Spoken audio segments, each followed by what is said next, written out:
宫内养伤，层层保护，再安全不过了。所以武大人没有出现，可有过行刺又孤身出城。武大人必然暗中保护。那么这个局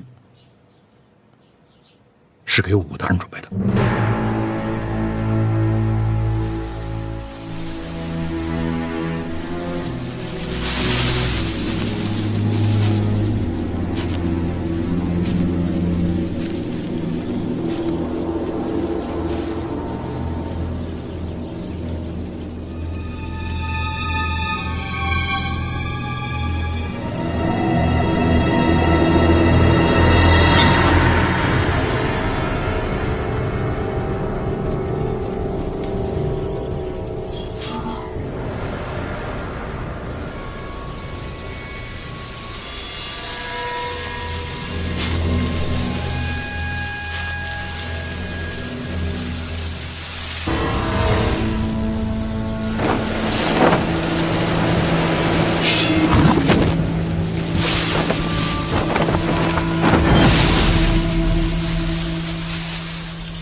我去南方找你，你没有出现。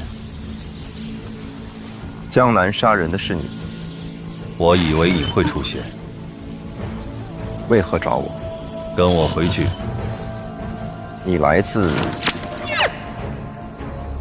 神庙。你是冗余，不该存留于世。跟我回去。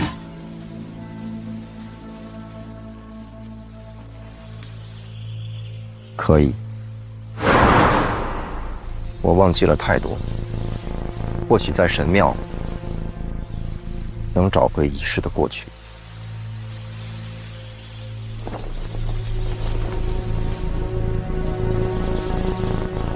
要回去的还有叶青梅，她已经死了。她有儿子，那是残留的痕迹，也是不该存在的错误。找到他，带回神庙。原来你并不知道他是谁。结论突兀，前置条件模糊，有对话进行判断。我应该已经见过叶青梅的儿子。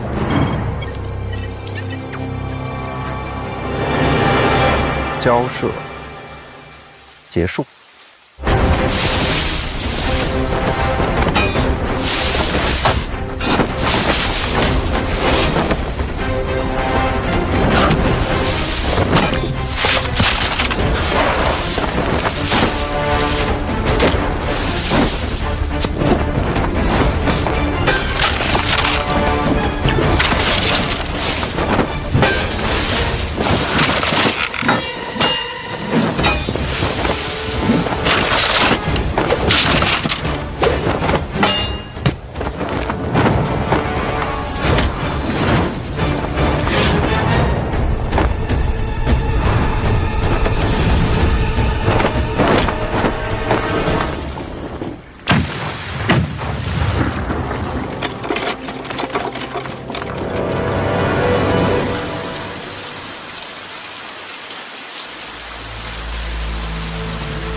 你选择回神庙，冲突并无理由。守护它是我的使命。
陛下，五竹的功力远在神庙使者之上，就算属下利剑破甲，再用新功，还是被他逃脱。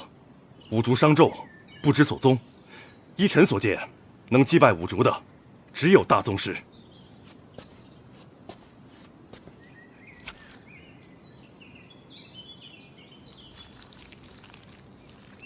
神庙使者，非肉身凡人，那又怎么样？照样得死。烧了他。是。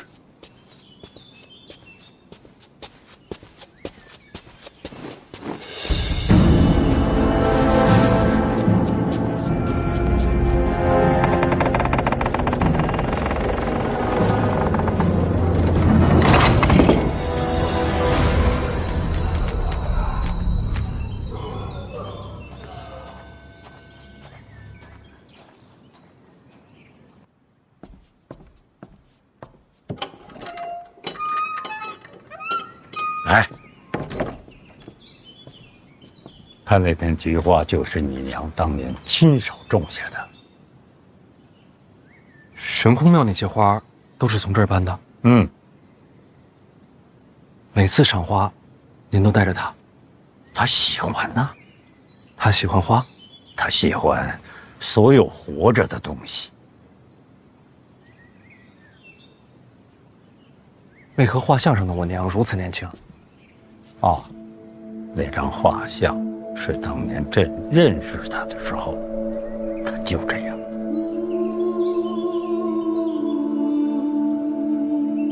您很想她，所以呀，所以我把内裤交给你，就是因为你是她的亲生骨肉，在这个世上，只能是你。我像她吗？没她漂亮，但是内心很相似。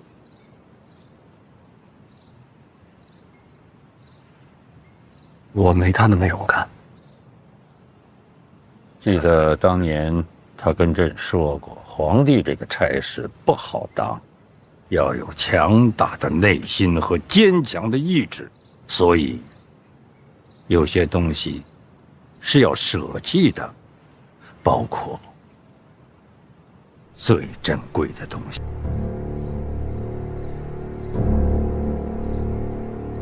朕把你放在儋州这么多年，让你受了不少委屈，吃了不少的苦，别怪罪朕。陛下，臣不太清楚自己父亲是谁了。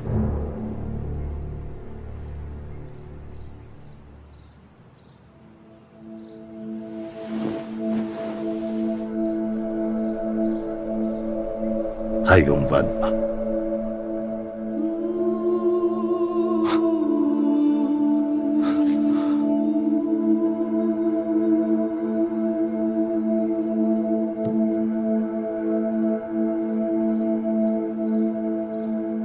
这样的仙女也会动了凡心，最后嫁入了南庆皇室。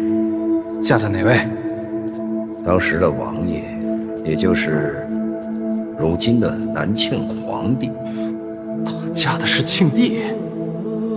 陛下，我要跪吗？你想跪吗？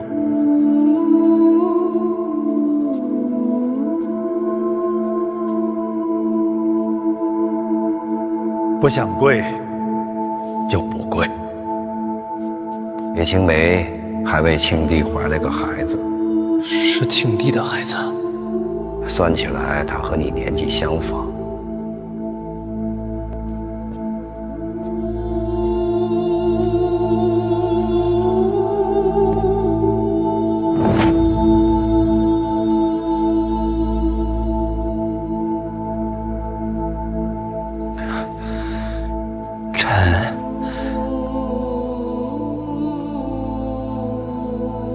儿臣不知道自己是哪天生的。正月18，正月18，既来之，则安之。感谢陛下，我终于有省事了。好好养伤，等伤养好了，下趟江南，去看看你娘给这个世上留下的东西。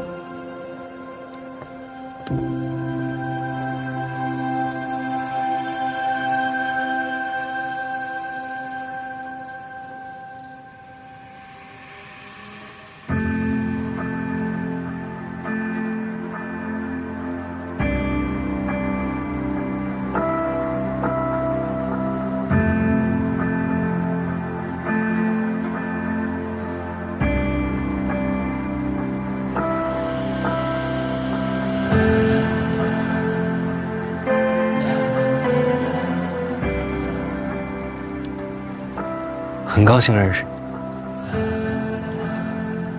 你，有遗憾，我来晚了。我们错过了，娘。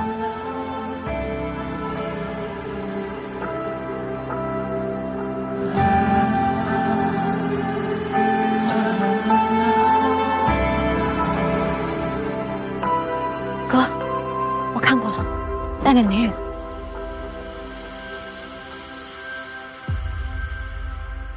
哥，你怎么了？今天是陛下第一次承认我是他的儿子。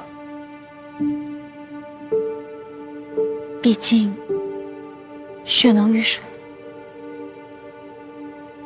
在他面前，我的每一句回答都恰如其分，有如沐之情，也带着一丝感动。哥，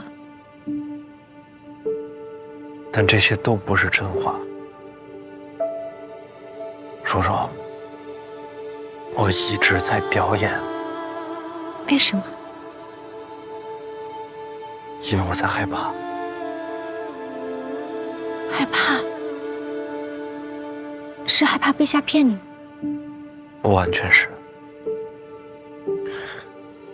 我能感觉到他的情感是真的，但是不知道为什么，我总觉得在这真情实感之外，还藏着另一个他。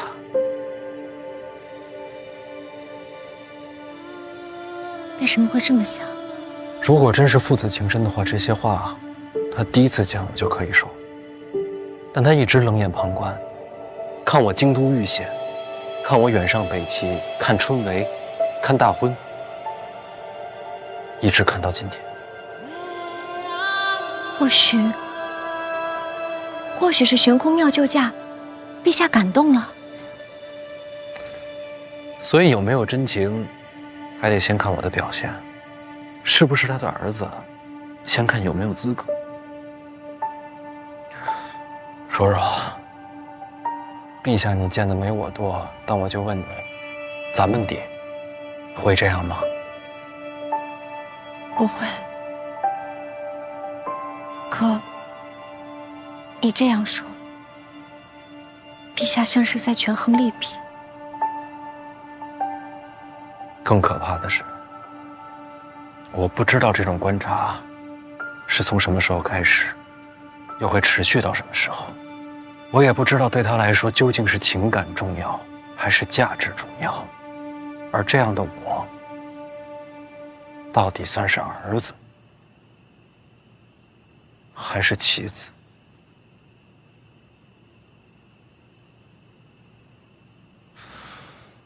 当然了，也有可能这些都是错觉，是我想多了。女人的直觉不会错。我是男的，我的直觉告诉我，你的直觉不会错。哥，若陛下真这么可怕，等你伤养好了，咱们回儋州吧。京都太累心了。叔叔，以后我恐怕不能再动不动就想逃回儋州了。我认真考虑过了，我要下江南，但不是因为陛下的命令，也不是因为别的什么，是因为我发现我这辈子，除了想要混吃等死、富贵平安之外，还真是有一些必须由我来做的事情。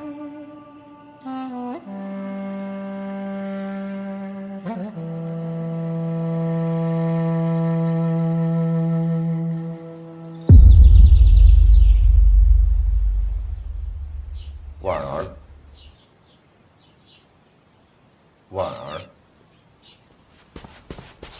婉儿。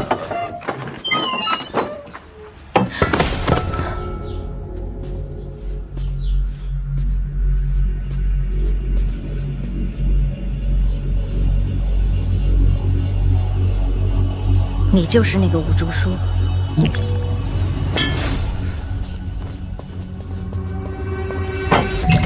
快让范闲去江南，去散大法。快让范闲去江南，去散大法。快让范闲去江南，去散大法。快让范闲去江南，去散大法。快让范闲去江南，去散大法。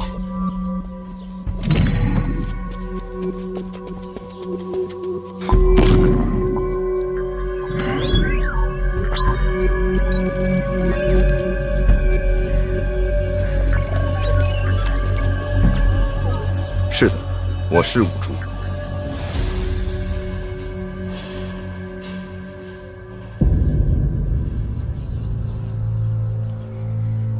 你受伤了？是的，从现有条件推算，我入宫没有生路，所以由你转告范闲。是谁在针对你？很多，整座京都都不安全。我哥是不是你杀的？是我。我要杀了你。可以，理解。我伤得很重，从现有条件看，你要杀我，现在就是最佳时机。我一定要杀了你。可以，理解。让范闲去江南，让范闲去江南，去散大，去散大，快让范闲去江南，去散大房。我要杀了你，但不是现在。去江南，去散大房。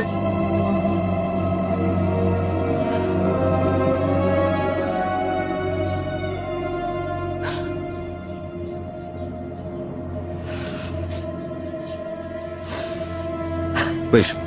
范闲马上要下江南，奈何他现在内力全失，我娘还有我二表哥，绝对不会放过这个绝佳的机会。你的命暂且搁放，因为他需要你。你确实值得信任。危机之后，你我之间不死不休。成交。当范闲不再需要我的时候，我的命给你。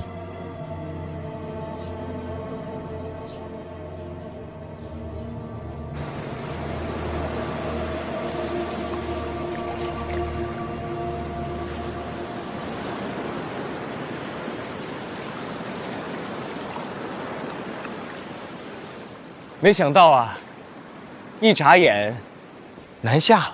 哎呀，大哥，你是不知道啊，多少年没出来过了，早该出来透透气了。说的是啊，虽然我人回到了京都，但我心里总是想着塞外的风光。听你们这么说，离开京都，好像是件很诱人的事儿。你还小，长大就知道了。哎，为这大好河山，咱们一起喝一杯如何？走。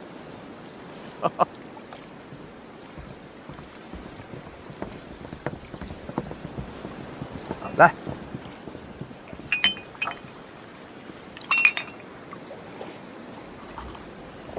哎，这送别的阵仗，未免也太大了些。以咱们这关系，这都是应该的。殿下仁爱之心，感人之极。范闲啊，殿下礼贤下士，你可不能忘了君臣有别。陈皇姑，多谢太子，也多谢几位殿下。你干什么？老师的礼，我不能收。别捣乱。哎，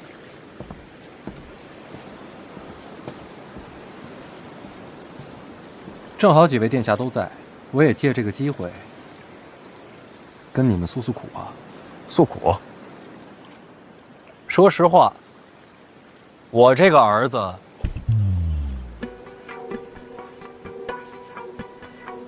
做的不怎么样。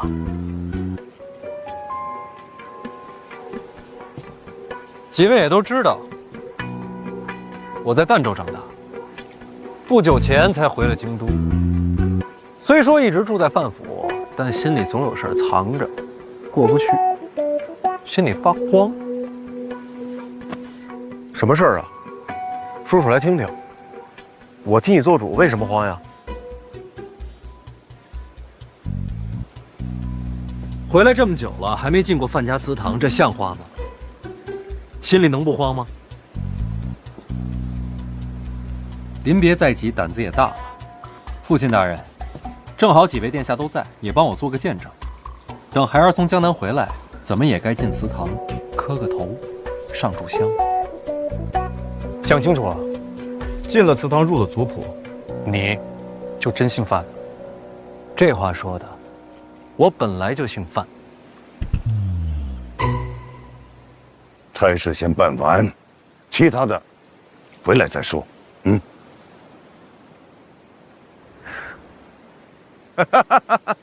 放心，这见证啊，我替你做。多谢太子。真行，以退为进，既断后路，又换前程。二哥，这是什么话呀？真心话，佩服他，敬你。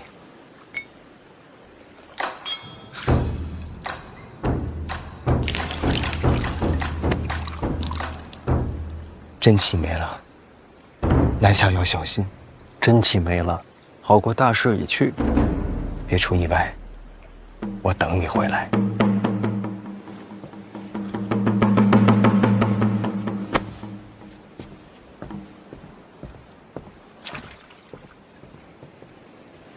拿下江南，是拿回。嘿，这觉悟。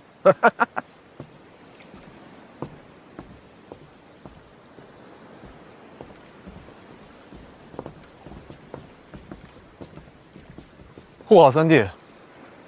三殿下不跟你们一块儿回去吗？父皇让他跟着你。为徒者，当为师长执鞭坠镫。父皇恩准，与老师同行。去吧。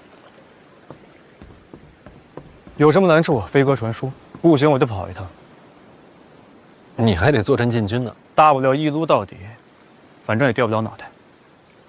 别老想着跑，京都也需要你这样的人。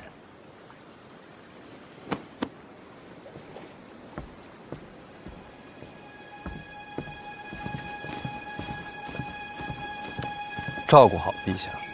是，奴才分内的事儿。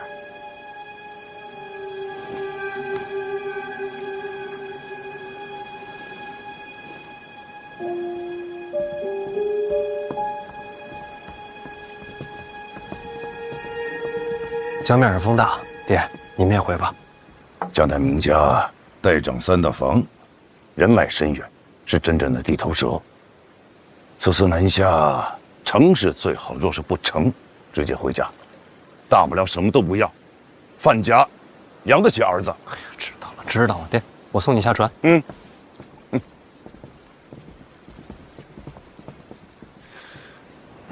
怎么了，爹？还有什么要交代的？我又不是第一趟出远门了。啊，这个……哎呀，行了，我替他说吧。就祠堂的事儿，你是当真还是……老范啊，老范，你这个人真的是……怎么着？我现在就给你行个叩拜大礼呗。别，受不起小范大人。哎呀，平时看你那一套看惯了，我现在见到行大礼，我也不习惯了呀。哎，你就按照你喜欢的来吧。我的来。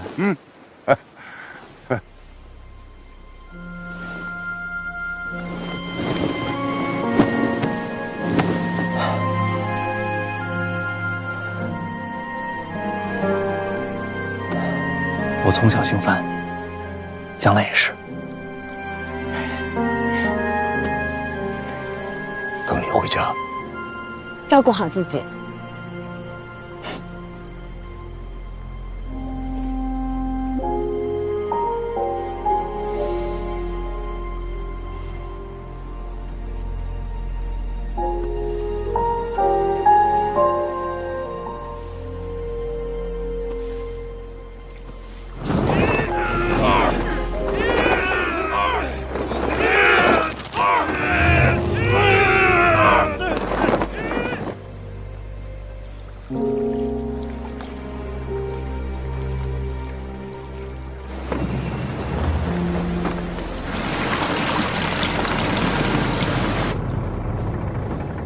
范大人，船马上就该起航了。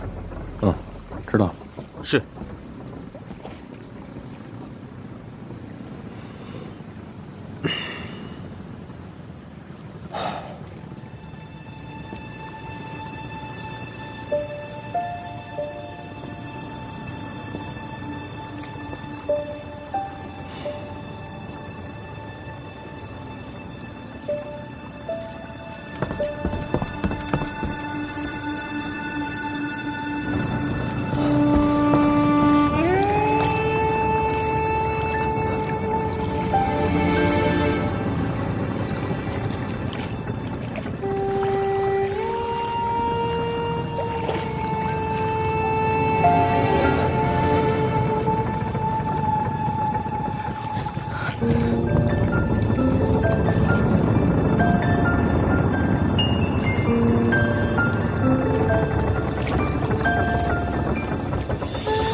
你说的话，我都记着。你送我的这片星空，它一直都在。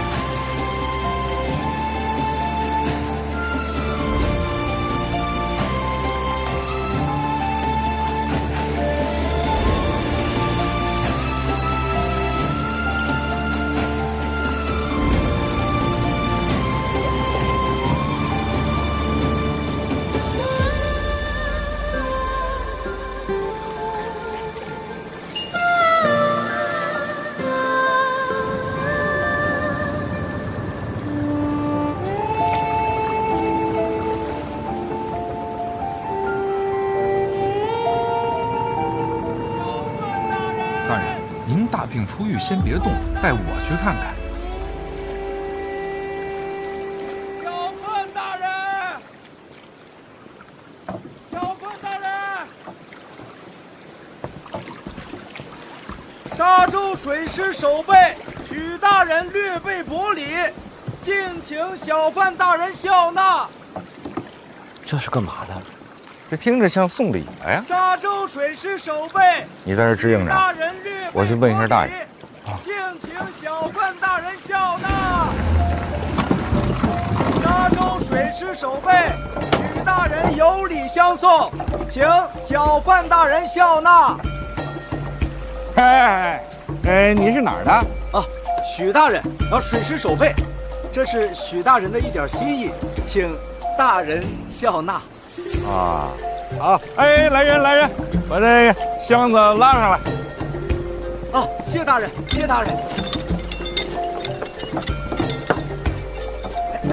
慢点，慢点。水师守备，记住了啊！哎，小心，小心！哎，慢点，慢点，慢点啊！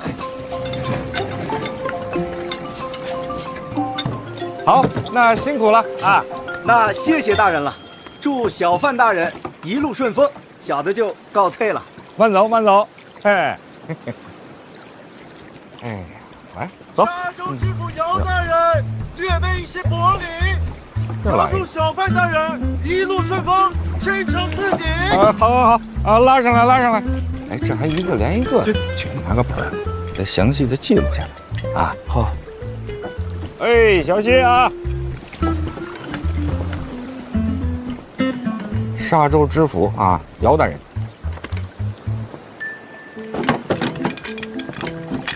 小心，小心！哎，好，辛苦啊！那慢走，下官告辞。慢走，慢走，慢走啊！州直属李大人，哎，国礼，孝敬小范大人。沙州司事孙大人，孝敬小范大人。这还连成片了，兄弟，给我拿把椅子过来。嘿嘿嘿，你是哪儿的呀？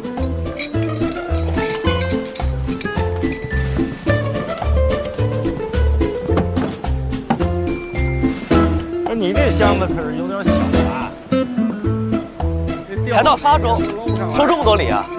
嘿，殿下，这说明啊，咱陛下的大庆啊，那是物华天宝啊，这人才辈出啊！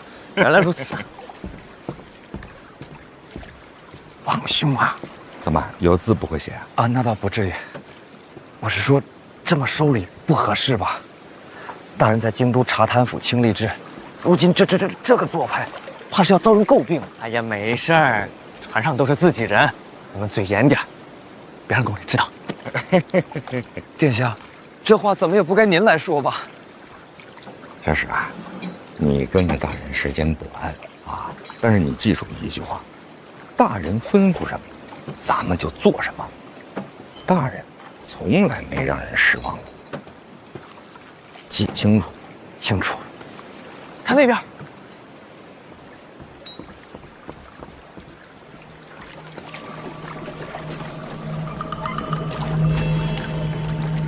老师，你快来看啊！这也是来送礼的。看这穿着可是不像送礼的，这倒像是拦路鸣冤的吧？有可能，大人也算钦差，拦路告状这种的，戏文里都有。大人，要不要让拦一下？从南下我就在想，要是明家不想让我接手三大房，会怎么应对？您是说，这是明家的手啊？看看呗。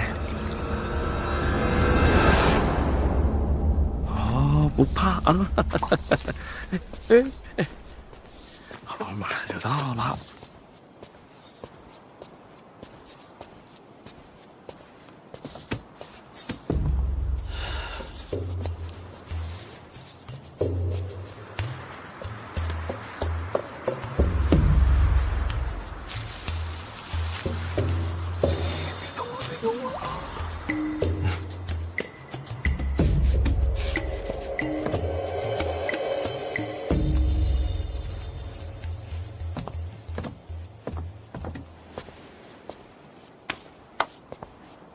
听说二位带了长公主殿下的手令啊？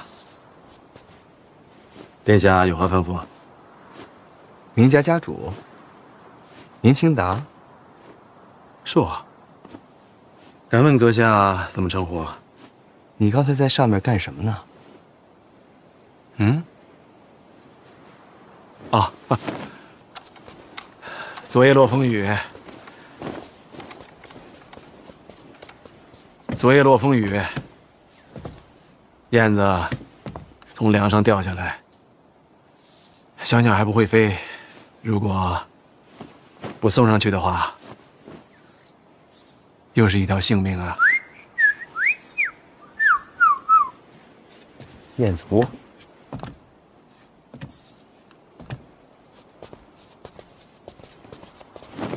请坐。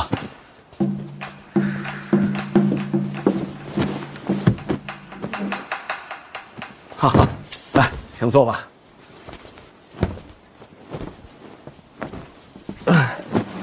一路快船接快马，屁股都快磨破了，一坐硬了就生疼。啊，请用茶。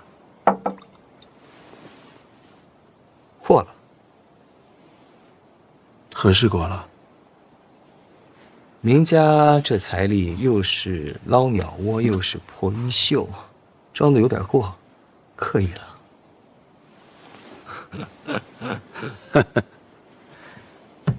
哎，明王啊，一是心肠软，这二来嘛，不在意钱财，有道是啊，家财万贯，不如这粗茶一杯，心中宁静啊。瞧这虚伪劲儿，云淡风轻的，就是比京都强。还未曾问过阁下如何称呼啊？李承泽。二殿下。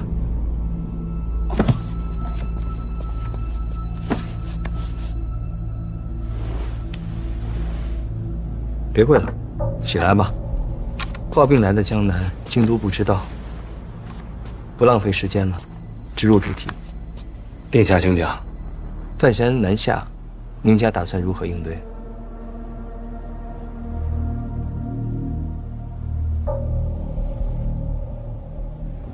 吃葡萄。吃葡萄？啊？哦，吃不到，还真有趣儿。你不是明家家主吗？事情太大，得等将母定夺。那就一块儿聊呗。都听了半天了，出来吧。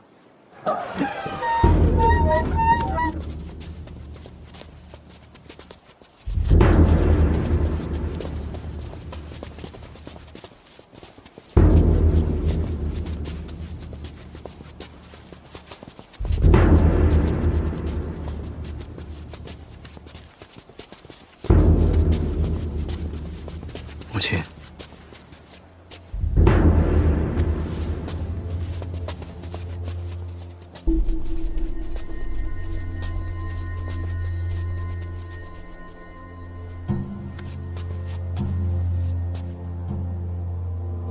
老身一介女流，若非殿下召见，本不该抛头露面。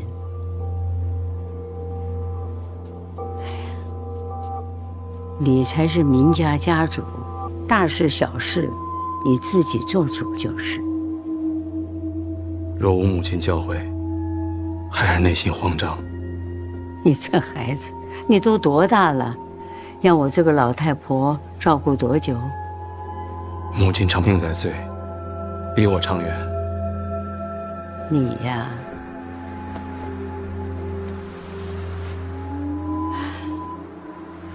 给你缝缝。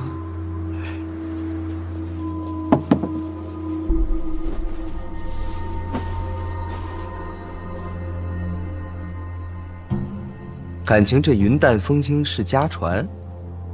殿下问明家如何应对范闲，其实很简单。明家常年为长公主，也为殿下效力。殿下希望我们怎么做，我们就怎么做。我希望三大房留在明家手中。好，这谈妥了。殿下吩咐，明家照办。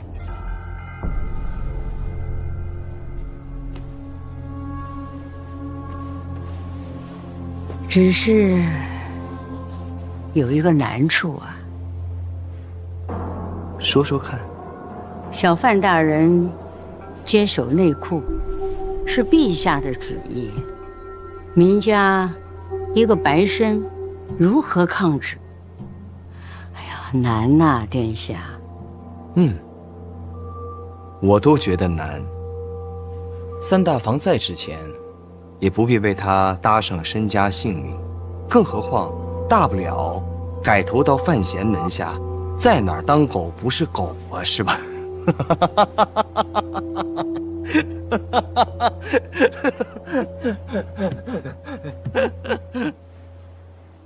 我是不是言辞粗俗了？殿下，明家绝无改投门庭之意，只求殿下指条明路。抗旨哪有明路啊？要有的话，我先走了。殿下，说个意思。二位啊，明路的确是没有了，万幸我给二位断了后路。郑明恩家有3子，领取赏银。明家下发悬赏令，募集各路豪杰，报名者皆可领取赏银。家有2子，明家下发悬赏令，募集各路豪杰，报名者皆可领取赏银。年纪尚幼，领取赏银。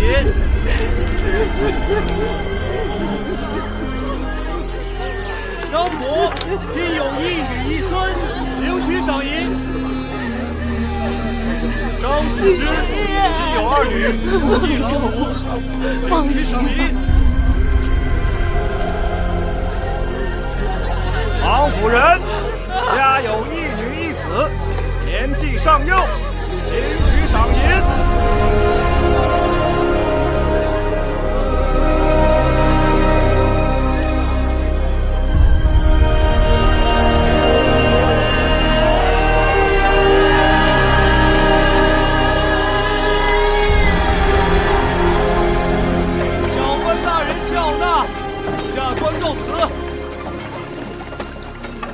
我说这大爷们，咱们这是干什么呢？哎，不好意思啊，麻烦问您一下，咱这干嘛呢？没看见吗？在劫船呢。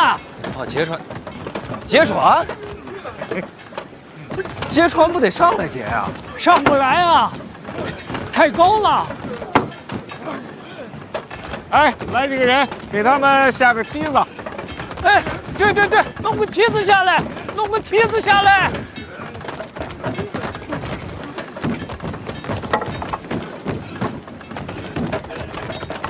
抓稳了，抓稳了，扶着点，扶着点，小心啊！明家悬赏令要杀范闲。我听闻，明家在江南黑白通吃，这悬赏令一下，各路豪杰趋之若鹜，那画面，我真想瞧瞧。明家从来没有发过什么悬赏令，我替你们下的。从此以后，你明家与范闲只能是你死我活。好一个断了后路！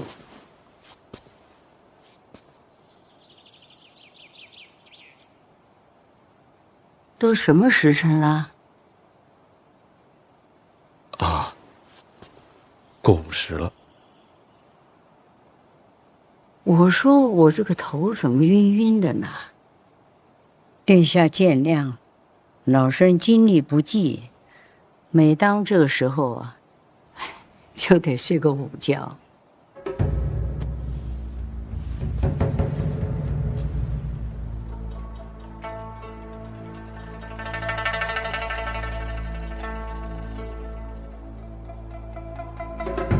那就休息吧。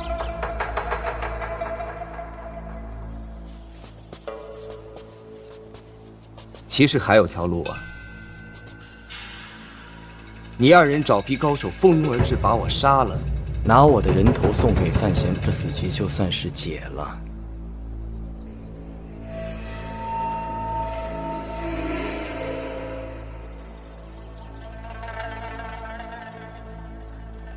开玩笑，别当真。快休息吧。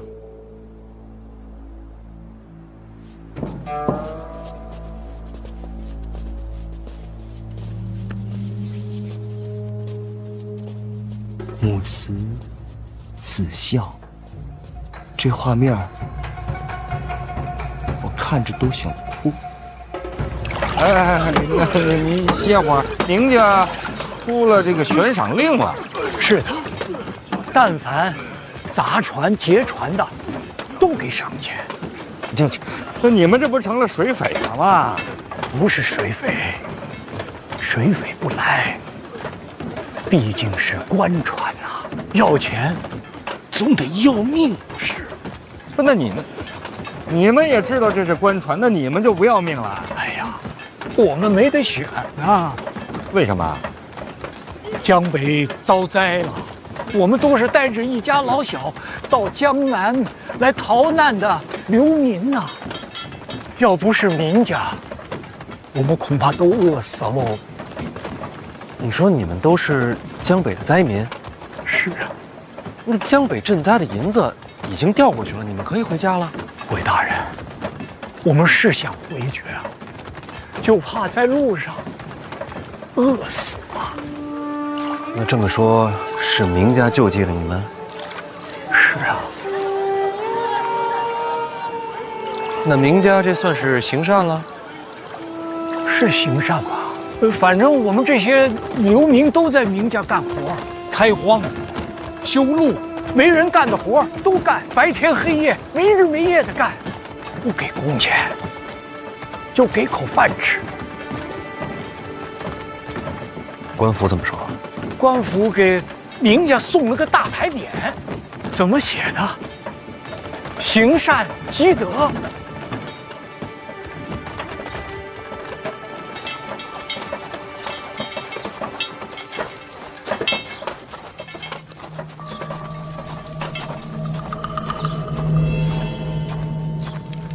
夏大当家，这灾民都上去了，咱们水寨是不是也得冲一波？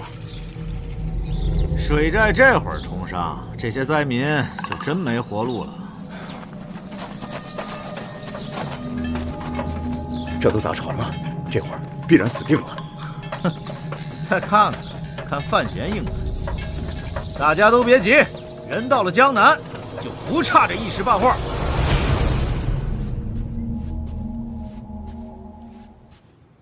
李承泽，这是要把我们往死路上逼啊！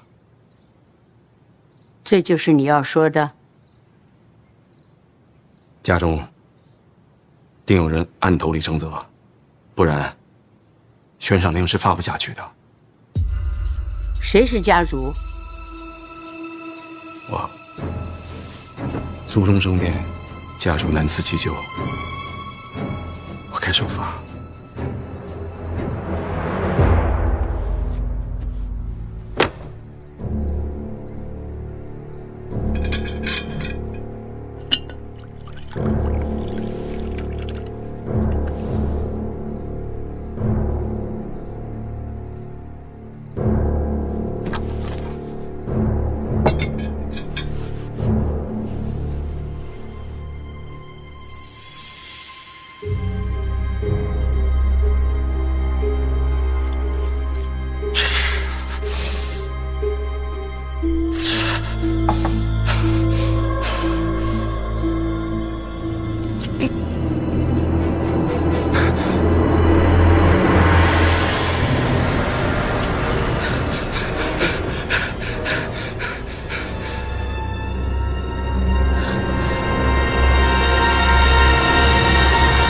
这局面怎么应对？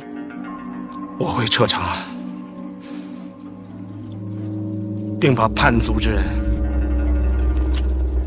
抓出来。范闲才是关键。到这一步，没得选了，也只能跟李承泽和李云瑞站在一块儿了。三大房绝对不能交出去。不能交给谁？不能交给范闲，也不能交给李云瑞和李承泽，要让他们鹬蚌相争。我们宁家才能够在夹缝中求存。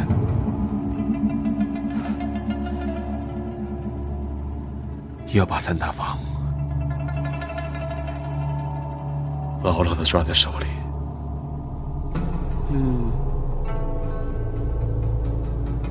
停了。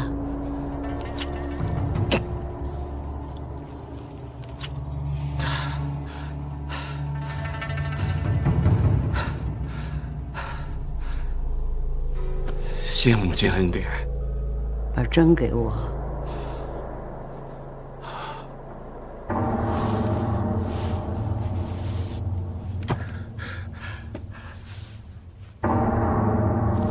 这。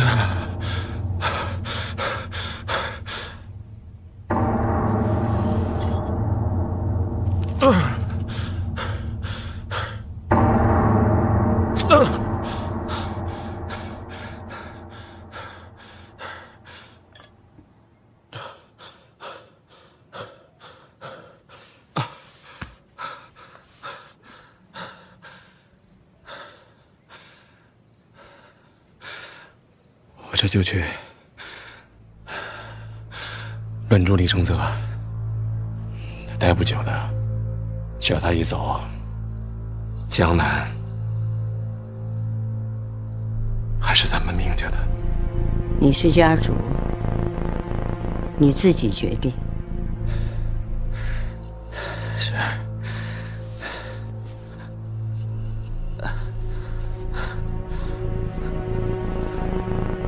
母亲午睡，孩儿就不打搅您了。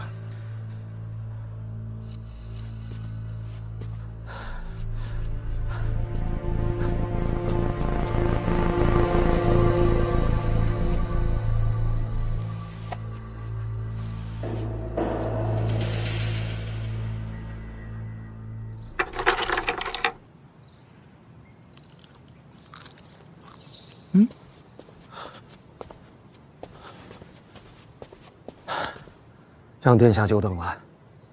您家真是手眼通天，连给宫里的贡品都能吃上，就是这规矩学的欠点火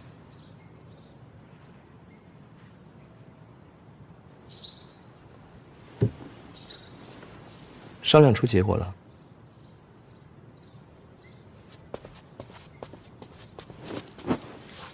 明家上下是与殿下共进退。 没人了。家母的确已经午睡了，起来吧。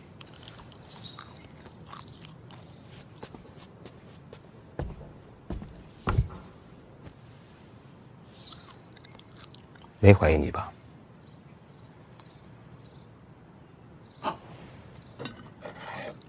暂时还没有，不过他让我彻查家族。 看是谁暗中投效的殿下，这个事得好好想想，看把谁拿出来定罪合适。您家我不熟，你自己找点旁支庶出定罪。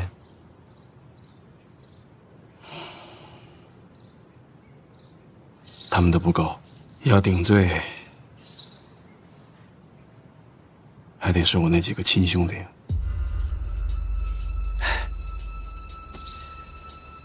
人非草木，孰能无情啊！想想，要把我那几个骨肉同胞亲手送上死路，心中多少有些唏嘘啊。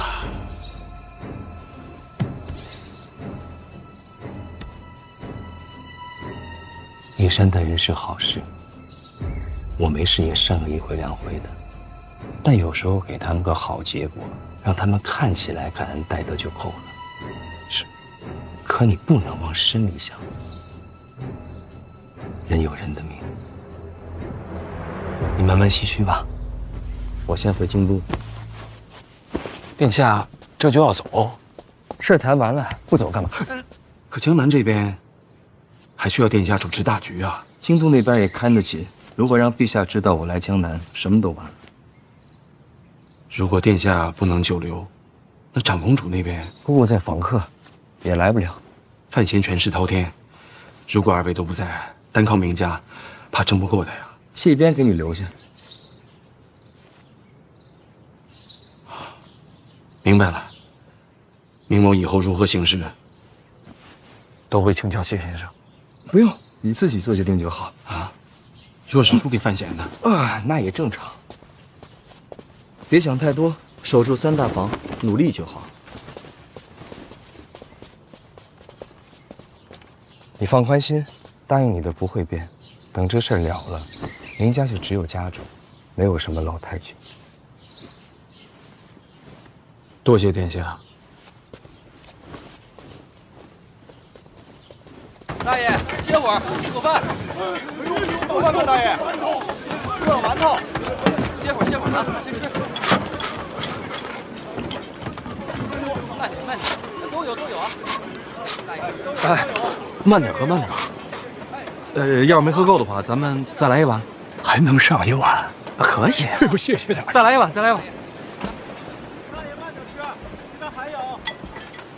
那你要问什么？问吧。您是从京都来的小范大人吗？没错，我就是范闲。谢天谢地，小范大人，你等等啊！老哥几个，是小范大人呐，没砸错呀！谢谢小范大人。哎呀，谢谢啊！本来呀，还怕弄错了，给人添麻烦。哎，那你们劫船这赏钱怎么算啊？岸上有人看着呢，只要砸船，就有赏钱。那这么说，你们一会儿回岸上就有银子拿了？都得掉脑袋，回不去了。你们知道自己要掉脑袋，你们还来？我们是劫官船，必死无疑呀。不是，那我就不明白了，你们不是要赏钱吗？这脑袋没了，要赏钱有什么用啊？这个你放心，家里有人收着呢，就希望他们平平安安的，多攒点钱啊。这要是回江北，不就有指望，有盼望？那你们呢？你们不回去了？想回去，能回得去吗？还是让孩子换条生路吧，这样总比在路上拖累他们强吧。你们这都活不下去了，为什么不鸣冤呢？啥？其实你们不用在这劫船啊，你们只要拦路鸣冤啊，这小范大人是不会不管的。哎呀，大人那是天灾，我们这儿也没什么冤呢。老人家，明家都跟你们逼成这样了，你们就一点都不觉得冤吗？哎呦，大人，可不能这么说，那是救命啊！没有明家，八成早就饿死了。那不说明家，你们都活不下去了，为何不去找官府啊？也不怪人家，我们又不是江南的，说什么也得护着自家人。仔细想想也没错，是吧？让您这么一说呀，我都觉得这谁都没错了。这是天灾，有什么错呀？啊，小范大人，没错吧？没错。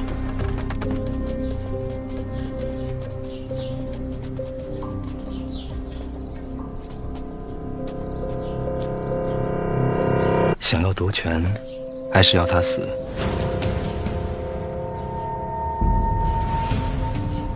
家母掌管明家数十载，祖宗威信极重，明白。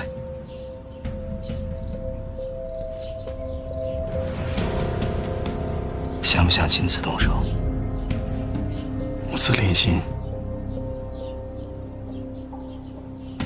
最好不要讲究。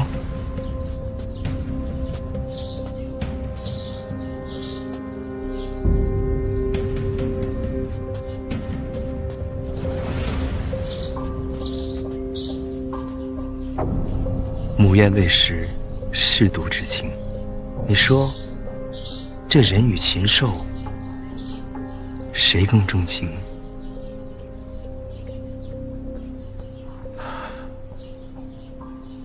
我更喜欢禽兽。